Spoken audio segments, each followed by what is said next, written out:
Today I'm going to give my Master Duel tier list. I've got all the decks here, and this list is going to be based on both data. You'll see here I have the win percentage at all ranks of these different decks, and I will reference that, but then also my own experience. So to start off, like part of what made creating this tier list difficult was just figuring out like which decks are even going to be on it, because there's so many different viable decks in Master Duel. But I kind of roughly put these on the list based on which of these decks I had actually seen played like more than once in Master Rank. So I still consider myself new to Master Duel. I've only been playing since December of 2024, but I am currently ranked Master 1. I've played a decent amount in the like Master 1 ranked ladder, have been doing okay. And this is largely going to be based off of my experience of seeing how these decks perform. And the ranks aren't going to line up perfectly with the match win percentages. And, you know, when it's different, I'll explain why. So, yeah, I think the tier list maker put this in alphabetical order. So that's the order I'm going to go in. Actually, before I start, though, I want to explain what each of the tiers mean. So tier 1, I would kind of classify as a deck that doesn't really have any weaknesses other than if someone is specifically building their deck to try to beat you, if that makes sense. So you look at a deck like Tenpai Dragons, for example, which is going to be in tier 1. Well, I guess I'll just put it right there now. Tenpai Dragons, it's like you can beat it, but if you are building a deck that is specifically built to beat Tenpai Dragons, it's going to suffer elsewhere. So that's kind of like how I would define tier 1, which is that the deck doesn't really have any weaknesses other than people who just have a target on your back that day. Tier 1.5, I would kind of consider to be a deck that is almost tier 1, but has like some sort of little minor weakness that's keeping it from quite being at that level. Tier 2 would be a deck that is like tier 1.5, but a more major weakness. So the deck has like some major flaw that is easily exploited, and not because people are like specifically trying to exploit you, but it's just a natural weakness of the deck where, for example, like maybe your deck just loses to Ash Blossom, which is in every deck or something. That would be an example. Tier 3 is kind of like, hey, this deck like can't really beat anything above it on the tier list consistently. Now, with like the tier 3 decks, these are decks that I think like, okay, if you play absolutely perfectly and maybe you get a little lucky, you can get to Master 5 or even Master 1 with these decks, but it's just a very uphill battle. So hopefully those definitions make sense and we'll be able to further understand them as we have more examples here. Now, Tenpai Dragon, I would consider this the best deck in the format. You know, it got nerfed a little recently, and it's going to get nerfed again. You know, they're putting the quick play spell down to 2. And I will discuss how I think the new ban list is going to affect this list. But at any rate, I think this has been the best deck, and I think it will continue being the best deck for quite some time, or at least one of the best decks. I don't think this is leaving tier 1 anytime soon. And the reason is, part of what I think makes this deck so good is that its whole game plan is very different from every other deck in the format. The idea that they specifically want to go second when no one else does, I think is a huge advantage, because with a lot of other decks in the format, what I've noticed, because I haven't played Tenpai Dragons, I've been playing other decks, is you have these cards that are like good on turn 1 or good on turn 2, like kind of one or the other. And the same thing can be true with hands. Like sometimes I'll open a hand of like 4 hand traps and I'll just be like, oh, thank God I'm going second, because this hand would be a pile of trash going first. Or the opposite, right? Where it's like, you know, I'm going first and I have a hand like full of all engine cards, no hand traps. And I'm like, okay, thank God I'm going first, because I've got all my going first cards and none of my going second cards. Well, Tenpai Dragon kind of just solves that problem by just always going second and not having to build its deck around, oh, how many, you know, going first cards do I want? How many going second cards do I want? It is a very simple game plan, just the idea of, hey, I've got like a few engine cards and like 20 hand traps. And all I'm doing is making sure my opponent doesn't do anything ridiculous on turn 1, and then I just play 1 dragon and kill them on turn 2. So I honestly think the Tenpai Dragon deck is a little overpowered, and I think they need to do something about it, but we'll see what happens. But anyways, going in alphabetical order, I also think Branded Despia is tier 1, and you'll notice the win rate is like a little low on this, like 51%. However, it does see quite a bit of play in, the Master 1 ranked room. And honestly, from my experience playing against it, I think the deck is really good. It has a lot of different plays. It kind of has like a cult following. People seem to enjoy playing it a lot. And because of that, like, I think a lot of players are attracted to this deck. And some of those players aren't very good. And I think maybe that's bringing the win percentage down here. I also think that super polymerization, not all of these decks play super poly, but most of them do. And I think that is arguably the best board breaker in the game. I mean, it is a super underrated card, and the fact that you get to play 3 super polys, I think makes the deck very good.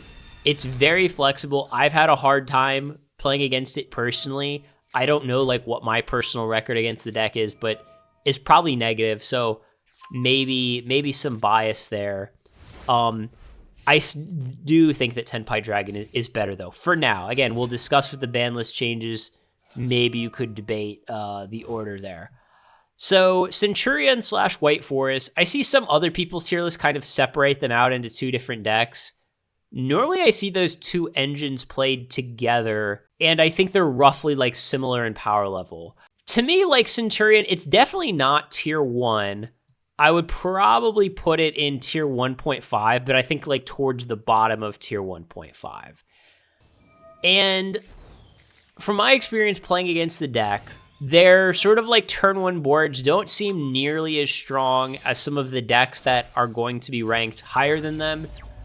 They also like don't particularly like to play against Ghost Ogre, which like Tenpai Dragon decks, they might be playing 1 or even 2 of those. Centurions, it's like, yeah, they can make the, the big dragon that like negates all your stuff. Not all your stuff, negates like 1 of your cards per turn. But to me, like, that's not, by today's standards at least, like super busted. So to me, it's like, I don't think their turn 1 boards are super strong. And I don't think they're necessarily that great at like fighting back against other decks turn 1 boards. So yeah, to me, it's like it's a little too like underpowered for me to consider this tier 1. Chimera, again, to me, Chimera is definitely not tier 1.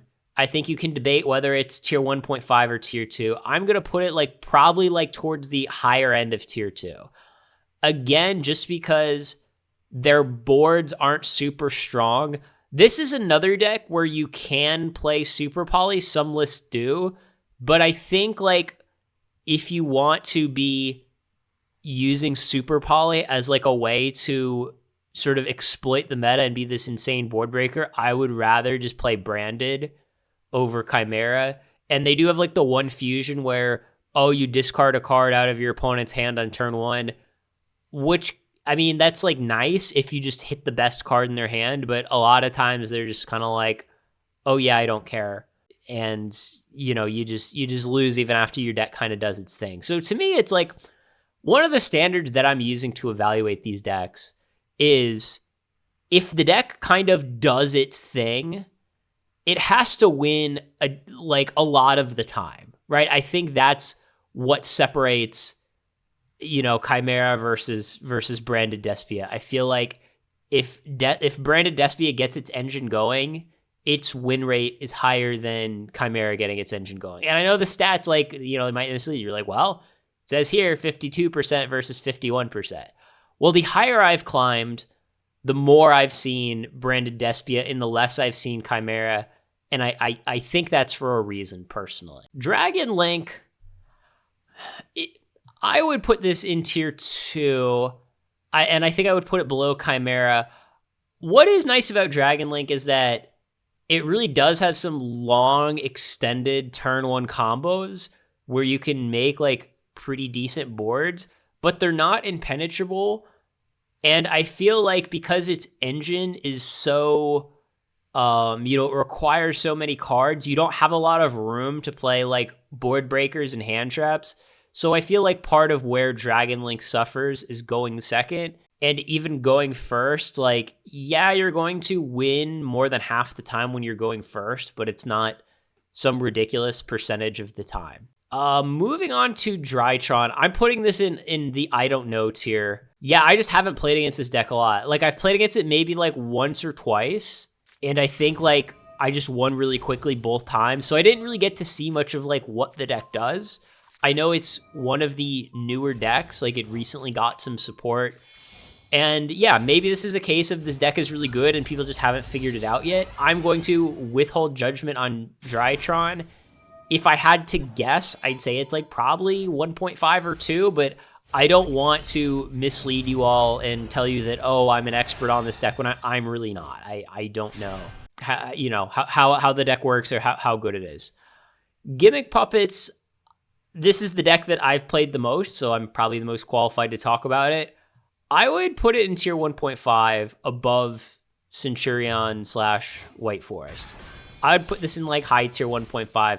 The issue is like the deck doesn't want to go second, but you win so often when you're going first that I feel like that disadvantage is made up for. As far as like the decks above it in the tier list, against Tenpai Dragons, I feel like it's a pretty close matchup. I feel like it's roughly 50-50. Like, you get to go first, which is what you want, and then they get to go second, which is what they want. So it's kind of a question of like, okay, how many ways do you have to counter their hand traps? Because they're going to open a bunch of hand traps. That's what Tenpai Dragons does. And then it's like, will you be able to deal with that? I think like roughly half the time the answer is yes, because you play so many different ways to counter their hand traps. You can, Ash Blossom their Maxi. You can Called by the Grave, their Ash Blossom. You've got, Condolence Puppet and all of these various ways to counter things like Valor, Impermanence, Ash Blossom, etc. If they've got like the one Bestial guy in their deck, it's like my current list does play 2 Ghost Spells. I think most of the Gimmick Puppet lists are playing at least 1 Ghost Spell. So yeah, like I feel like Gimmick Puppet, it has weaknesses, but they're very minor weaknesses, which is that you don't want to go second. You can sort of build your deck more in such a way that like, oh, I've got more ways to fight back if I'm going second, but then that like weakens your FTK percentage when you're going first. So I haven't figured out a way to solve that trade-off yet. Maybe someone else will. Ice Barrier, I'm really debating where to put this because I've played against this a few times. Here, like you'll notice in this list, based on the data I got from Untapped, over the last whatever it is, week or so, Ice Barrier has the highest win percentage, but it is played by an extremely small amount of people. So I'm tempted to say this is an outlier. Like, I definitely would not say that Ice Barrier is tier 1. I don't know. To me, it's like, it seems like a deck that's just as vulnerable to hand traps as most other decks, and it doesn't seem like it makes ridiculous boards. I personally, like, I would be tempted to put it around the same power level as like Centurion / White Forest, kind of like in the bottom half of tier 1.5. I'm tempted to put this in I don't know, because given the high win percentage and the fact that I've only played like a few games against it, hey, maybe I just got lucky in those games. I don't know, but my best guess would be that they're tier 1.5. Kashtira. Now, Kashtira, that's like an engine that you can play in other decks, but we're talking about like the dedicated deck that typically plays things like Macrocosmos and Dimensional Fissure, and then it plays the, the rank 7 Exceed that puts more Kashtiras into play. To me, it's like I would put this in tier 2. Like, I'm tempted to say, to me, this seems like around the same power level as Chimera. I'm thinking it's like probably the upper half of tier 2. But I have not been super impressed. It doesn't make ridiculous boards. There are certain matchups where you can just cheese a win by just opening Macrocosmos. Even like Gimmick Puppet is one of those matchups. But Yeah, I haven't been super impressed. It's not a very popular deck, and the few times I've played against it, I haven't been super impressed. So LeBryanth, it's interesting, like 2 weeks ago or so, LeBryanth was actually like really popular, but it's kind of slowed down lately. And I definitely think this is in tier 1.5. I don't know how to order it. That's where I'm debating. The annoying thing about LeBryanth, because this is another deck that I've played a decent amount. I've probably played this the second most after Gimmick Puppet. And it can also have issues going second. Like, it depends on your hand. Like, sometimes you get a hand that has like a lot of interaction going second, and you're fine. And I've tried to make my list in particular better at fighting back going second. But you can have hands sometimes. The issue is that you can have hands that are like all traps and no engine, or like all engine and like no sort of defensive traps. And certain hands, you're just kind of like, oh, I hope they don't Ash Blossom my big LeBryanth. And then they do, and you're like, oh, well, this sucks. And also, it's like if Ghost Bell, some decks play Ghost Bell, like Tenpai Dragon and Gimmick Puppet both tend to play Ghost Bell, and they can also Ghost Bell your big welcome LeBryanth. So like having this card that is just negated by like 5 of your opponent's hand traps and is really key to your engine, to me, that is like a pretty substantial weakness. I mean, for me, it's like, I don't know. It's tough to say. I would be tempted to say it's like better than Centurion. I would put it like around the same as like Gimmick Puppet. I mean, these decks here, tier 1.5, I think these decks are all very close. Math Mech, I would also say is tier 1.5, but I would probably put it like more around like where Ice Barrier is. And I actually think before the Molcharmies got released, I think this deck would be like a lot higher. Like, I think you could even argue like maybe Math Mechs were even like tier 1 before the release of Molcharmies. But with so many decks just playing like the 3 Maxies and the 3 Molcharmies, I think it can be kind of rough to be a Math Mech player, because a lot of decks, like even like LeBryanth being a good example, like they can kind of play around Maxi, like, okay, my opponent Max sees me, I don't really care. Tenpai Dragons are like, okay, my opponent Max sees me, well, I'm just going to kill them, so I don't really care. Despia can kind of like do some of the fusions on the next turn, so if they get Maxied, they don't really care. Whereas Math Mech, it's like, if they do get Maxied or Molcharmied, they are kind of having a bad time, which like, okay, obviously you have like 3 Ash Blossoms, 2 Called by the Graves, and the 1 Crossout Designator, but like before it's like, hey, they have 3 Maxies, I have 6 ways to counter it. But now it's like they have 6 Maxies and I have 6 ways to counter it. So yeah, to me, it's like, I think this is like borderline tier 2. Like, it wouldn't shock me in a month if Math Mech kind of fell off. But yeah, we'll talk about that more later.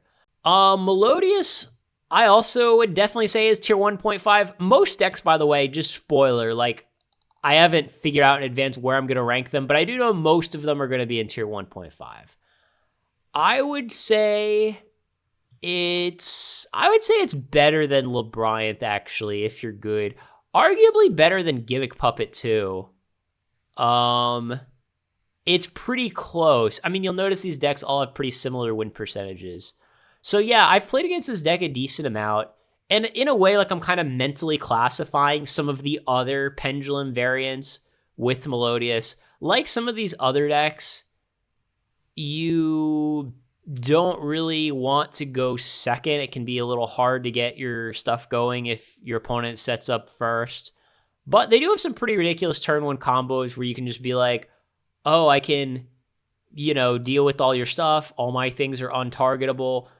So, I mean, of course, like anything, it depends on like what your exact board is and what your opponent is on. But yeah, I've generally been impressed seeing this deck. And I know a couple of weeks ago, this was one of the higher win percentage decks on Untapped. It was like 56, 57%. Right now it's like 53. So I'm thinking around here. Rescue Ace. I would say, yeah, for me, I would say like high tier 2. Like around the same as Chimera is where I would classify it mentally. To me, like the issue with this deck, because this deck has become a little more popular lately.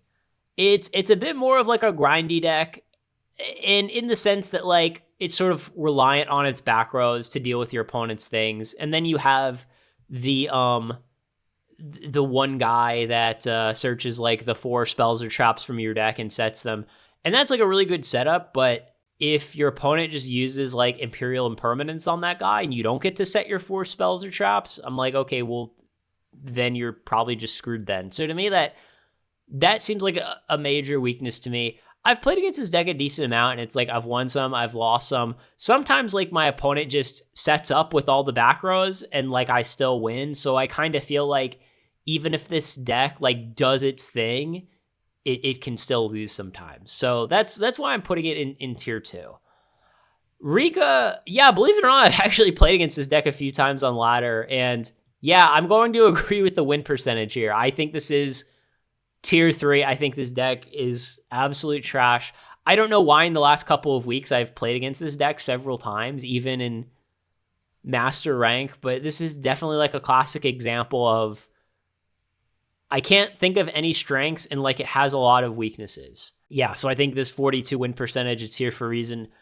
Yeah, maybe some Rika players are going to talk shit in the comments. I don't know. I mean, maybe if you're just an amazing Rika player, you can, salvage a few wins. But yeah, I've played like a lot of matches, even like with Gimmick Puppet going second and Rika goes first, like sets up their whole board. And I'm just like, yeah, I don't care. I can still kill you. So to me, like, it seems like Rika, it's fairly vulnerable to hand traps. And even if you kind of get to do your stuff uninterrupted, a lot of times it's just not good enough. It's very underpowered. So Ritual Beast, to me, like, I kind of think about Ritual Beast like the same as Ice Barrier, which is I've played against it a couple of times. I know it has a good win rate, and it's interesting because Ritual Beast has had like a very high win rate for a long time. This isn't some like weird out of sample data point where it's like, oh, this week it got 57%, but last week it was only 50%. No, it's like you check the untapped stats like every week, and Ritual Beast just always has like a 57% win rate. It's very weird.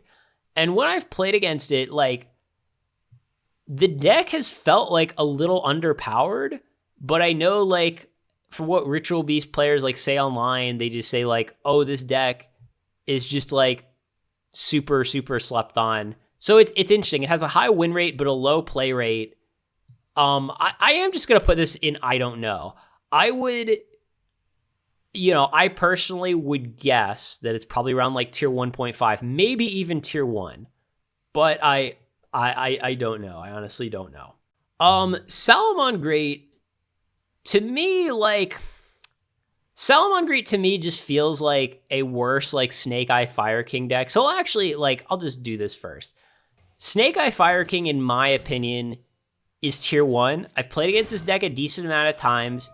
It doesn't really have a lot of weaknesses. It's got, good setups going first. It doesn't really mind being hand trapped that much. Like, I've played some of games against it where I have multiple hand traps on turn 1, and they still end on like a very strong board.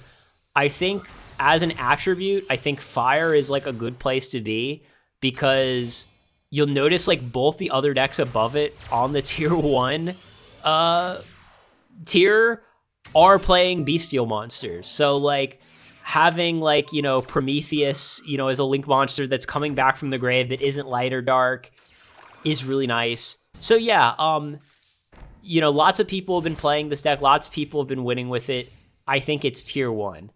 And because of that, like, to me, I'm going to put Salamon Great in tier 2 only because I just feel like in many ways it's just like Snake Eye Fire King, but worse. Like, it's just, a fire deck that makes boards that aren't like as strong. I could see arguments for maybe putting it in tier 1.5.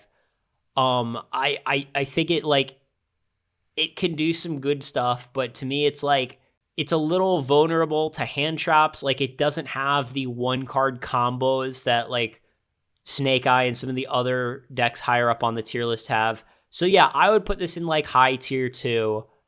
I could see it, maybe I could see the arguments for it being tier 1.5. Sky Strikers, I've also used a decent amount, and I would put it in definitely tier 2. It's just a question of where.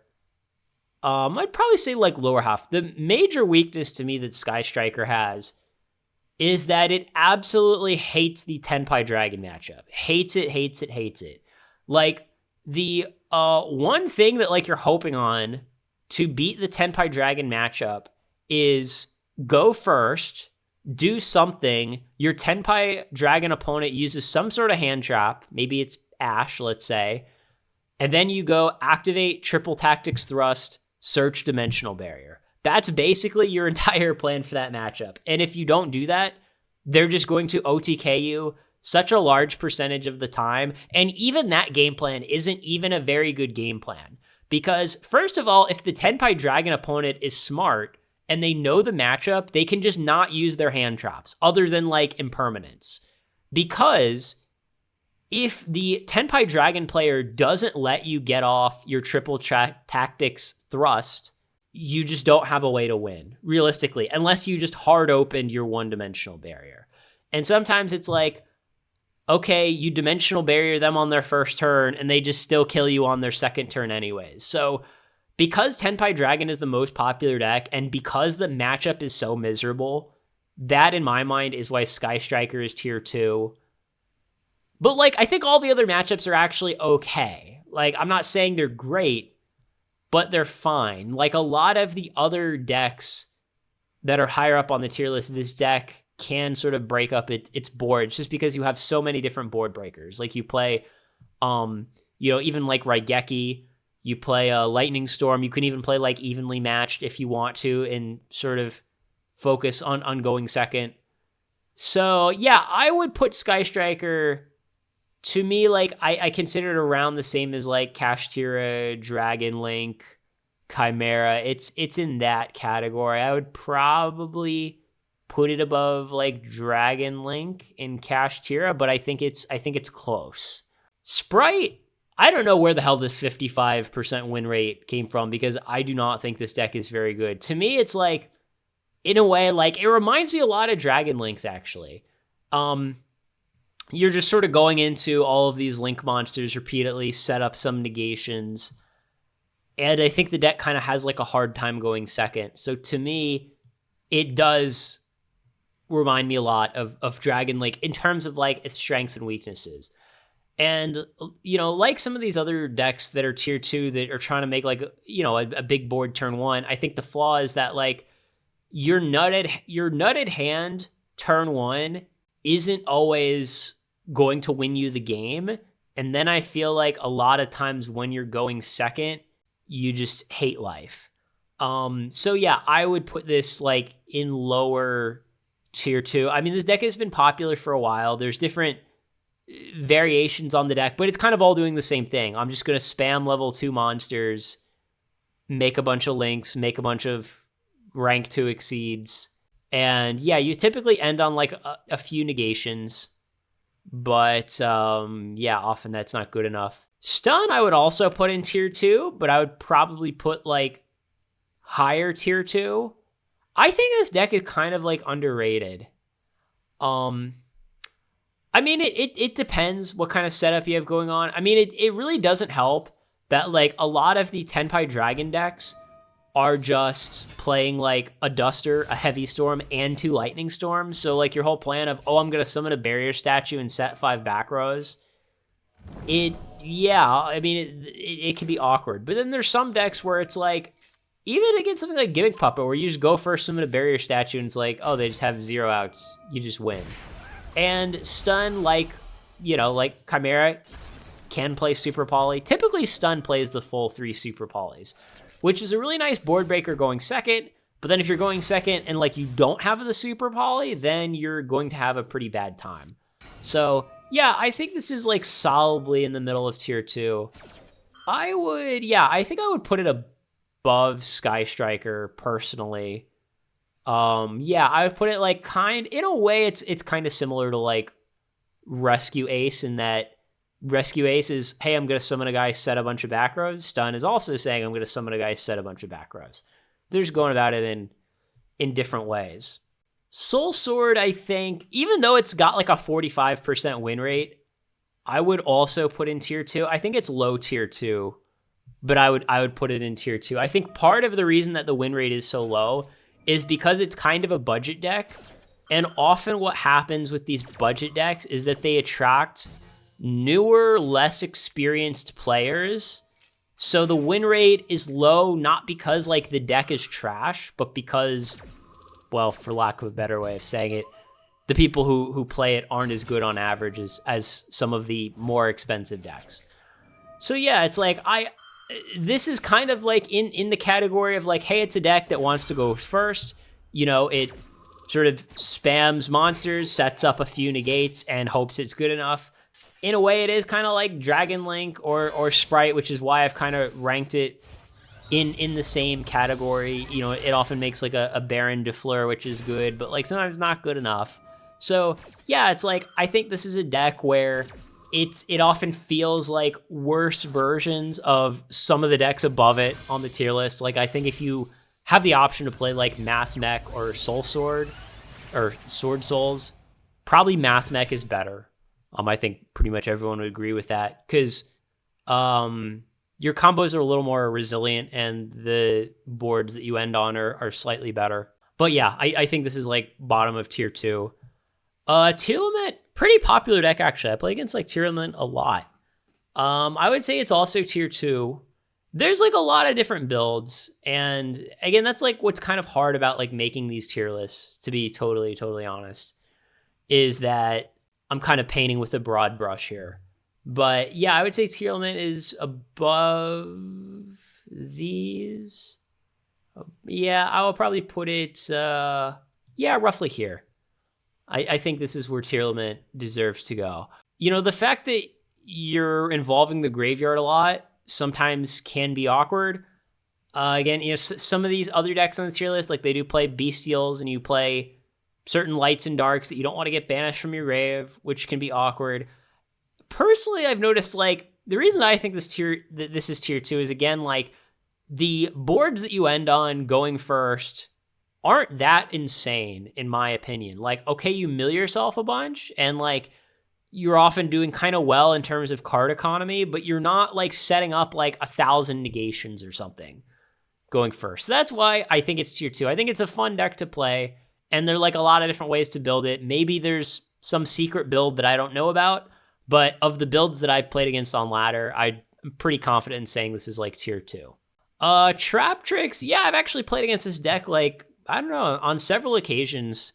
To me, like, it's either tier 2 or tier 3, right? I mean, sometimes this, again, is one of these other, it's kind of like Stun in that, oh, I'm going to, like, set a bunch of back rows and stop you from doing anything, and then I'm just going to kill you with something. And sometimes that game plan works. I think this deck is worse than Stun, though. I mean, you'll see here the win rate is only 46%. So it's definitely either here or here. I don't know. I'm tempted to say I think this is tier 3. I think it's close. Again, I think you could say like, well, maybe it's roughly as good as Sword Souls. I don't know. I think the stuff that it does is a little less nutty than decks like Sword Soul, Dragon Links, Sprites, etc. So I'm pretty comfortable putting this in tier 3. True Draco is another one that I think is tier 3. And yeah, I did build this deck. True Draco is another one of these like ultra budget decks. So I built it just to see like how good it was.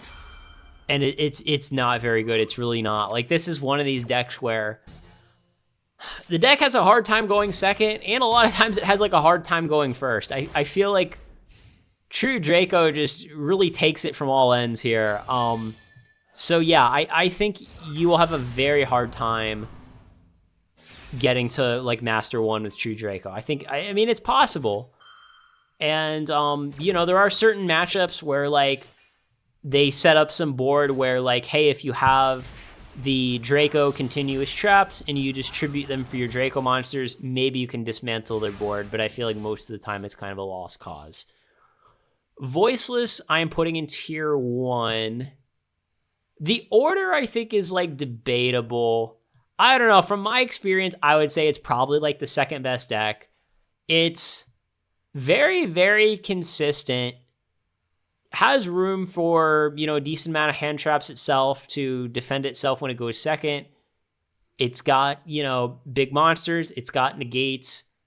I don't know. I mean, the win rate is high for a reason. I think this is like a very solid deck. I've played against it a lot. Most of the time, it's beat me. So yeah, I think this is a good deck. Probably the second best deck after Tenpai Dragons. Yubel, I am putting in tier 1.5. I might even put it like here, to be honest, because like it's close. And it's interesting because Yubel like just got a really good rank 10. And before that rank 10 was released, I probably would have put Yubel like over here. Like maybe even in tier 2. But I think with that rank 10, that is, a 3,000 attack, negates whatever you want, I think that made the deck like a lot better. It made its turn 1 boards a lot better. I think the deck plays through hand traps very well, which is definitely an important quality for a deck to have. I will say with like Max C and the Mold Charmies, some people will just activate those in standby phase, and then like it won't matter if you can make the fusion to stop it because you'll be doing that after. So I think it's close. I think you can debate like, is Yubel like the best tier 1.5 deck?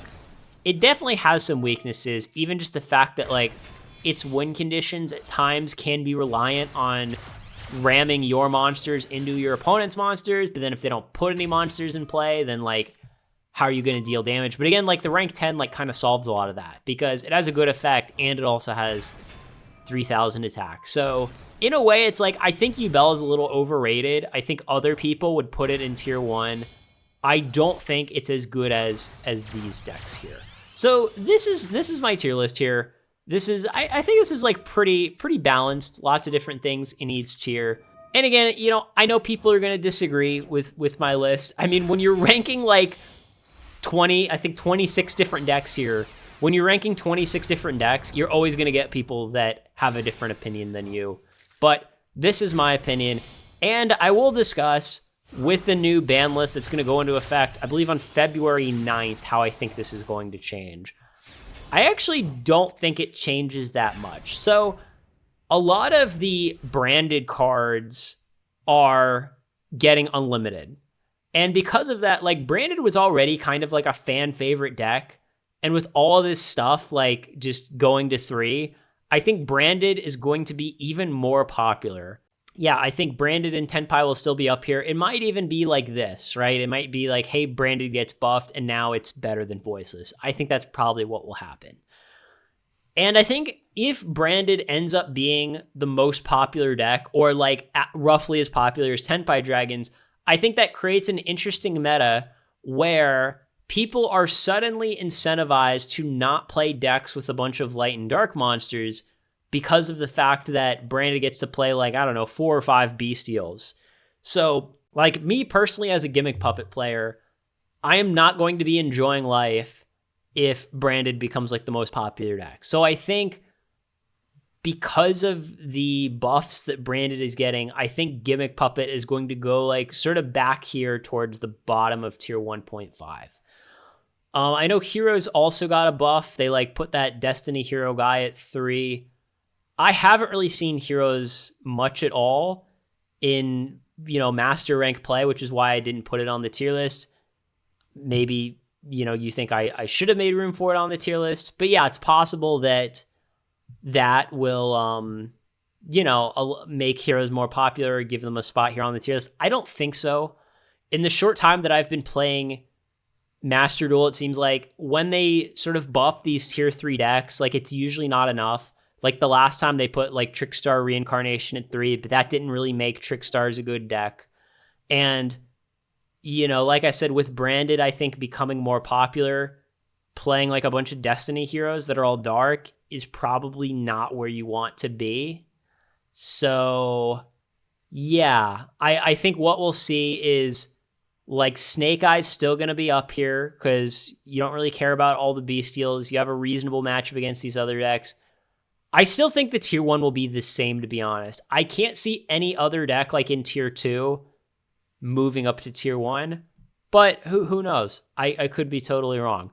Let me know if this was helpful. I hope for the people that are kind of newer to Master Duel or thinking like, oh, which deck should I pick up? I hope this gives you like a rough idea of which decks are winning more than other decks.